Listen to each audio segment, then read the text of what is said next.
وعلیکم السلام ورحمۃ اللہ وبرکاتہ۔ اللہ رب العالمین خوش رکھے، خیر و عافیت میں رکھے۔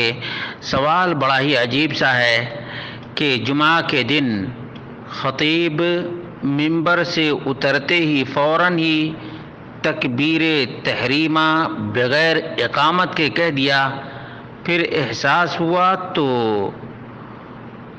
امام نے اور دو تین لوگوں نے نیت توڑ دی، اقامت کہی گئی اور پھر دوبارہ امام نے تکبیر تحریمہ کہی، تو اس کا کیا حکم ہے؟ اس کا جواب یہ ہے کہ یہ بالکل درست اور صحیح ہے۔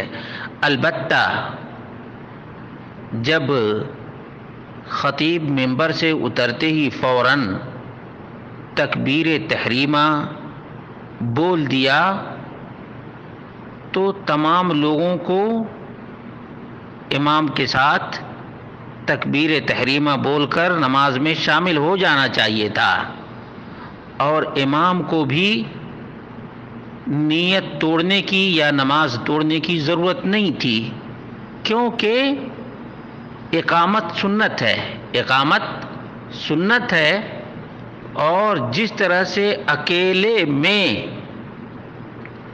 بغیر اقامت کے فرض نماز ادا کی جا سکتی ہے، اسی طرح سے جماعت بھی ہو جائے گی، جماعت بھی ہو جائے گی۔ یہ مسئلہ کے ناحیے سے ہے، ورنہ جس طرح سے نماز ادا کی گئی ہے وہ نماز بھی تمام کی ہو گئی، تمام کی نماز ہو گئی۔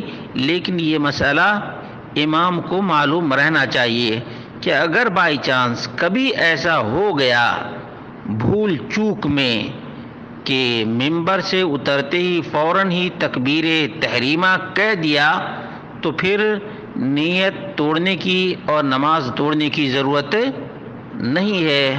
واللہ اعلم بالصواب۔